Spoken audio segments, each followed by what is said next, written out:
जय हिंद साथियों, स्वागत है आपका अपने YouTube चैनल संदीप क्लासेस पर।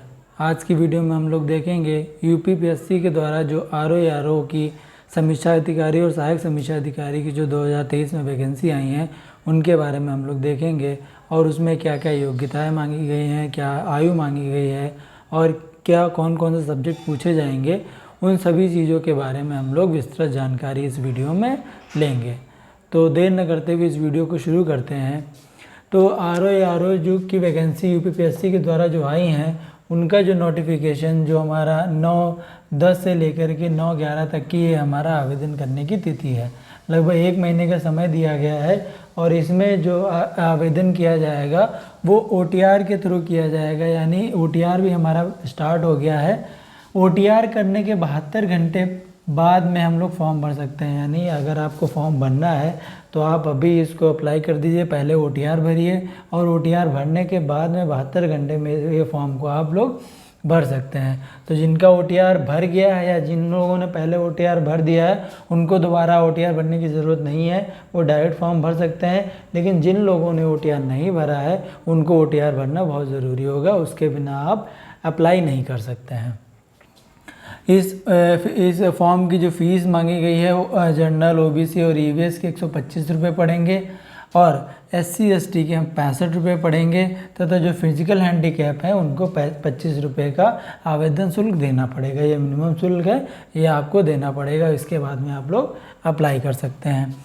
जो इस फॉर्म में आयु मांगी गई है, जो अनरिजर्व्ड और ईडब्ल्यूएस की जो कैटेगरी के लोग हैं वो 21 से 40 वर्ष तक की मांगी गई है, यानी बहुत लंबा एज दी हुई है।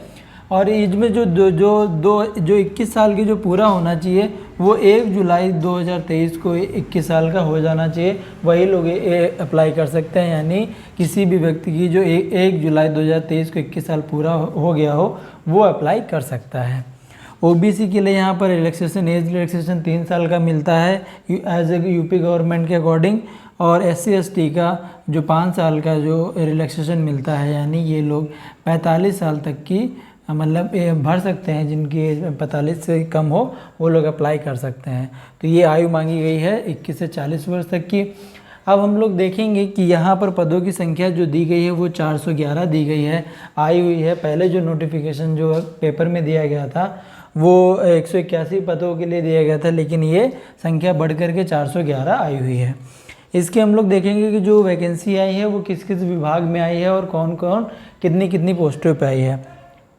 तो उत्तर प्रदेश सचिवालय में जो पोस्ट आई है समीक्षा अधिकारी की वो 320 पोस्टें आई हुई हैं, यानी जो सचिवालय की जो समीक्षा अधिकारी की पोस्टें हैं वो 320 आई हुई हैं। और उत्तर प्रदेश लोक सेवा आयोग की समीक्षा अधिकारी की जो पोस्ट है वो 9 आई हुई हैं और उत्तर प्रदेश राजस्व परिषद की समीक्षा अधिकारी की पोस्टें 3 आई हुई, यानी सचिवालय की समीक्षा अधिकारी की 322 पोस्टें हैं और उत्तर प्रदेश लोक सेवा आयोग की समीक्षा अधिकारी की 9 पोस्टें हैं तथा उत्तर प्रदेश के राजस्व परिषद की समीक्षा अधिकारी की पोस्टें 3 हैं।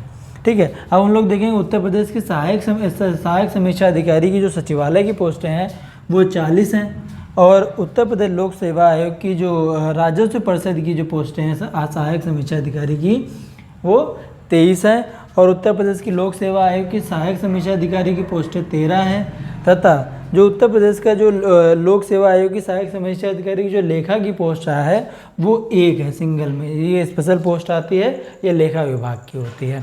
इसके लिए आपको लेखा विभाग के लिए आपको स्पेशल एजुकेशन चाहिए होती है, जो कि हमारा वाणिज्य में आपका होना चाहिए ग्रेजुएशन, या लेखा में होना चाहिए ग्रेजुएशन, या कंप्यूटर में ग्रेजुएशन होना चाहिए। ये अभी आपको हम आगे बताते हैं।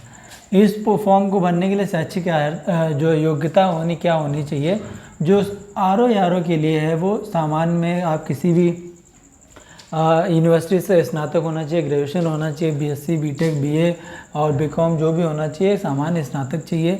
लेकिन जो आरओ के लिए आपको स्नातक के साथ में डोएक का जो सर्टिफिकेट आता है वो, तथा टाइपिंग भी इसकी होती है, वह 25 वर्ड पर मिनट की टाइपिंग होती है।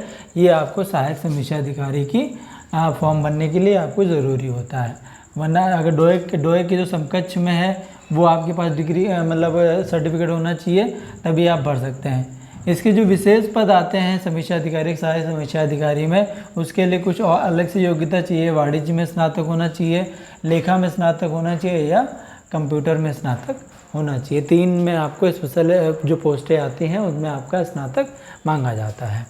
अब एग्ज़ाम पैटर्न हम लोग देखेंगे, एग्ज़ाम पैटर्न में क्या क्या होता है। इसका exam pattern pre objective, mains में ऑब्जेक्टिव प्लस रिटन होता है, यानी एक पेपर जो जीएस का होता है वो ऑब्जेक्टिव होता है तथा हिंदी का जो पेपर निबंध होता है वो लिखित मांगा जाता है। इसमें देखेंगे जो प्री का एग्ज़ाम होता है उसमें 2 पेपर होते हैं एक ही दिन में, एक जीएस का होता है 160 मार्क्स का, 140 मार्क्स का, और जो हिंदी का जो होता है वो 60 मार्क्स का होता है। इसके लिए 2 घंटे का समय मिलता है और इसके लिए 1 घंटे का समय मिलता है। ठीक है, एक ही दिन में 2 पेपर होते हैं, इसमें 140 क्वेश्चन आएंगे और इसमें 60 क्वेश्चन आएंगे। हिंदी का जो सिलेबस जो डिफाइन है इसमें 6 टॉपिक पूछे जाते हैं।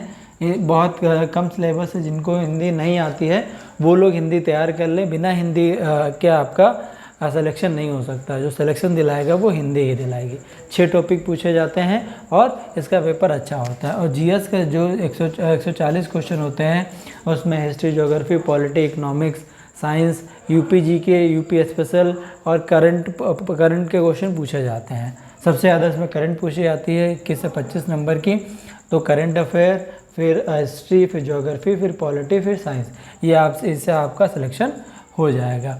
जब आप प्री क्वालिफाई कर ले जाएंगे तब आपका मेंस में 120 नंबर का जीएस का एक पेपर होता है और 160 नंबर का जो दूसरा पेपर होता है। इसमें 120 की जो होती है ऑब्जेक्टिव, मतलब वही चीज़ पूछा जाती है।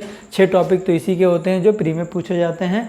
और फिर उसके बाद में जो तीसरा पेपर होता है इसमें 3 टॉपिक्स में लिखे, 3 टॉपिक, अभी निबंध के बारे में नीचे बता देंगे।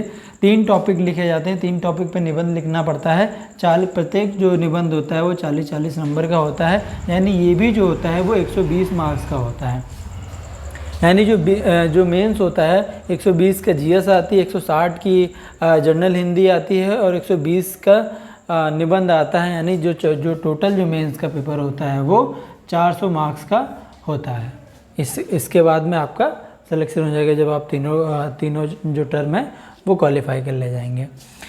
फिर उसके बाद में आर ओ के जो हम लोग वेतन या सैलरी के बारे में जानना चाहेंगे। तो जो इसकी सैलरी है, जो पे स्केल है वो 9300 से लेकर के 34,800 तक की है। और इसका ग्रेड पे समीक्षा अधिकारी का जो होता है वो 4800 होता है और सहायक समीक्षा अधिकारी का 4600 ग्रेड पे होता है। ये दोनों पोस्टें गजेटेड ऑफिसर की हैं और दोनों ही बहुत महत्वपूर्ण और बहुत लोग इसकी तैयारी करते हैं, सालों से तैयारी करते हैं और अच्छी जॉब होते हैं। यानी लगभग हम लोग अगर माने समीक्षा अधिकारी में 75,000 प्लस सैलरी इन हैंड मिलती है। और आपका दोनों, जैसे अगर 2 शहरों में होगा, या तो सचिवालय में होगा तो लखनऊ में होगा और लोक सेवा आयोग में होगा तो प्रयागराज में होगा। तो एचआरए भी मिलता है वो अच्छा मिलता है। यानी इनकी जो इन हैंड सैलरी जो आती है वो 72 प्लस मान के चलिए आरओ की और 75 प्लस मान के चलिए आरओ की सैलरी इन हैंड आपको मिलती है। अब हम लोग देखेंगे कि जो प्री का जो नेगेटिव मार्किंग होती है वो कितनी होती है। प्री मेंस में जो नेगेटिव मार्किंग होती है वो 1/3 यानी 0.33 करने, एक क्वेश्चन का गलत करने पे आपका काट लिया जाएगा, यानी 1/3 की नेगेटिव मार्किंग होती है। अब हम लोग देखेंगे कि जो निबंध के जो टॉपिक पूछे गए हैं वो किस किस टॉपिक पे आपको लिखना पड़ता है। तो 3 टॉपिक पे लिखना पड़ता है। पहला जो होता है साहित्य एवं संस्कृति के टॉपिक, कोई भी दिया गया होगा उस पर आप लिख सकते हैं। दूसरा टॉपिक विज्ञान, पर्यावरण और प्रौद्योगिकी में आपको लिखना होता है, 600 शब्दों में लिखना होता है। और तीसरा जो हमारा राष्ट्रीय एवं अंतर्राष्ट्रीय के जो घटनाक्रम हो गए उस पर आपको 40 नंबर का जो क्वेश्चन लिखना होता है वो हमारा 600 शब्दों में लिखना होता है। यानी जो ये लिखित में होता है इससे आपको समय मिलता है 2.5 से 3 घंटे का। तो प्री मेंस में ये इसका एग्ज़ाम होता है और 1/3 नेगेटिव मार्किंग होती है। एज हमारी मांगी गई है 21 से 40 वर्ष तक की। और जिसका नोटिफिकेशन जो फॉर्म भरने की तारीख दी गई है वो 9/10 से लेकर के 9/11 तक की दी गई है लगभग। और आपका इसको फॉर्म भरने के लिए आपका OTR भरना बहुत ज़रूरी है, इसके बिना आपका फॉर्म नहीं भर सकते। इसकी फ़ीस जनरल के लिए 125 और SC ST के लिए 165 और फिजिकल हैंडीकैप के लिए 25 मांगी है। तो जिन लोगों ने अभी तक फॉर्म नहीं भरा है वो 2-3 दिन में फॉर्म भर दें, आगे चल कर के साइट बिजी हो सकती है। और समीक्षा अधिकारी, सहायक समीक्षा अधिकारी की एक पर्टिकुलर स्ट्रेटजी बना करके हम इस वीडियो में डालेंगे, तो उसको आप लोग देखिएगा, उससे आपको एग्ज़ाम देने में या एग्ज़ाम के प्रिपरेशन करने में आपको हेल्प मिलेगी। अगर आप लोग स्ट्रेटजी की एक वीडियो देखना चाहते हैं तो नीचे कमेंट करिएगा।